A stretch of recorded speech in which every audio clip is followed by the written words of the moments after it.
Jaire, visitante. Estás a punto de embarcarte en un viaje de descubrimiento por la intensa y fascinante historia de la Grecia clásica. Por el camino, conversarás con algunos de los personajes históricos más célebres de la Hélade. La Grecia clásica que vas a explorar estaba en la cima de su gloria.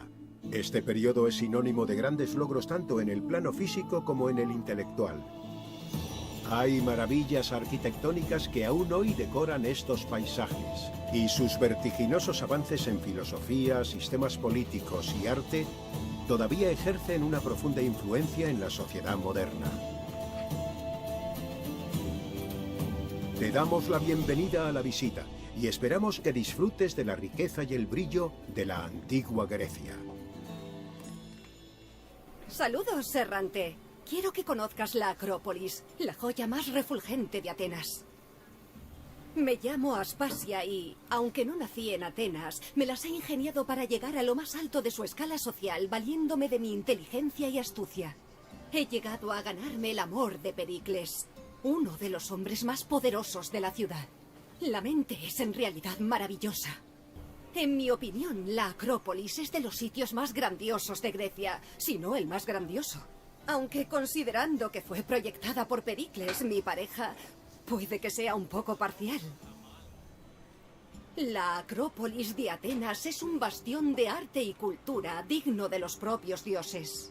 Dentro de esta ciudadela encontrarás importantes edificios sagrados y algunas de las obras de arte más magníficas de toda Grecia. La visita promete ser muy iluminadora. Cuando termines, ven a buscarme para comentar todo lo que hayas visto. De momento, hasta luego. La Acrópolis experimentó muchos cambios a lo largo de su historia. Comenzó como una simple roca. Fue poblada durante el Neolítico y se convirtió en una fortaleza durante el período micénico. Los edificios de piedra empezaron a aparecer en el siglo VII a.C., pero las famosas estructuras, cuyas ruinas todavía vemos a día de hoy, datan del siglo V a.C. La ubicación de la Acrópolis está muy vinculada al mito de la fundación de Atenas. Es el lugar donde supuestamente compitieron Atenea y Poseidón por el patrocinio de la ciudad.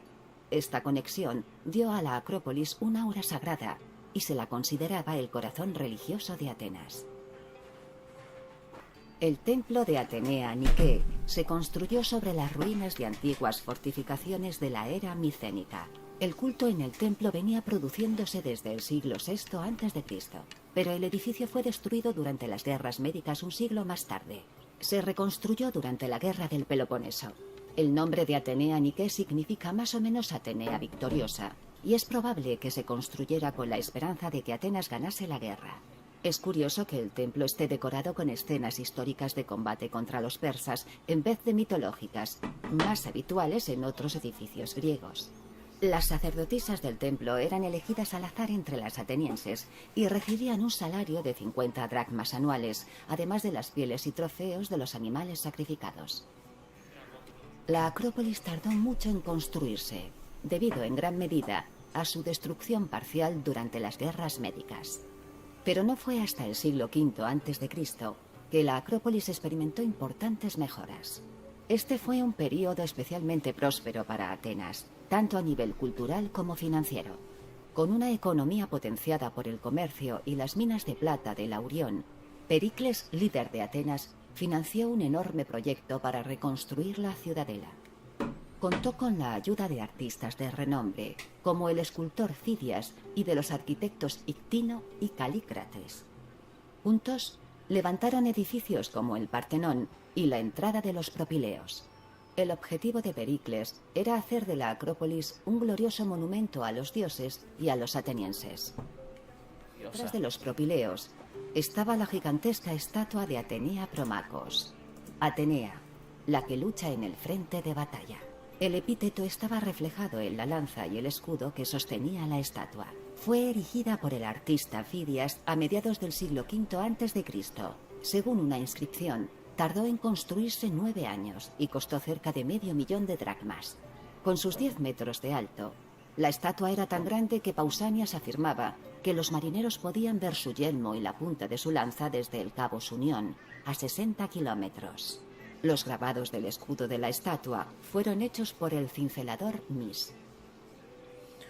Las arreforias eran niñas entre los 7 y los 11 años que se encargaban de determinados ritos especiales.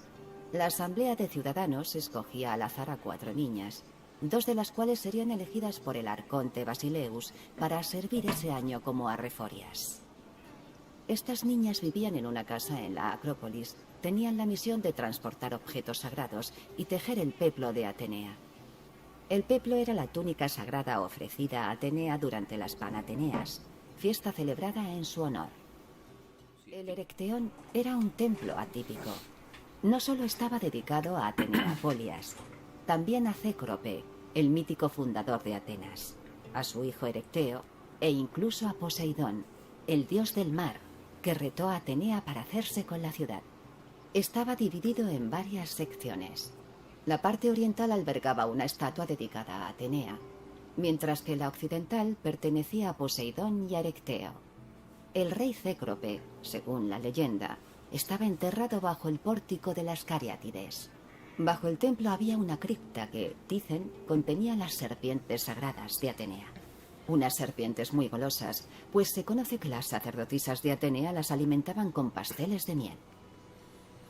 Sí, El Partenón es uno de los edificios más famosos del mundo y un símbolo imperecedero de la antigua civilización griega. A pesar de estar situado en la Acrópolis, el edificio no es un templo al uso. Fue construido por el escultor Fidias y los arquitectos Calícrates e Ictino como monumento a mayor gloria de la ciudad de Atenas. Dicha gloria es evidente en sus muchas tallas. El Partenón, uno de los monumentos más profusamente decorados de la arquitectura griega, representa varias escenas mitológicas.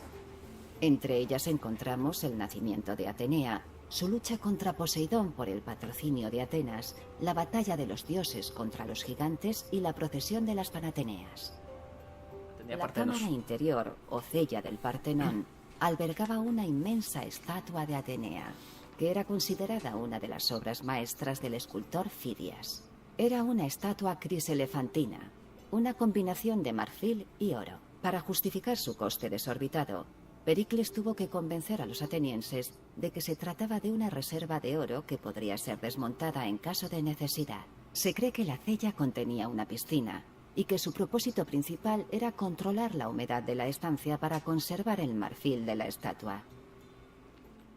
El tesoro de Atenas se encontraba en el Partenón, donde se creía que estaba protegido por Atenea.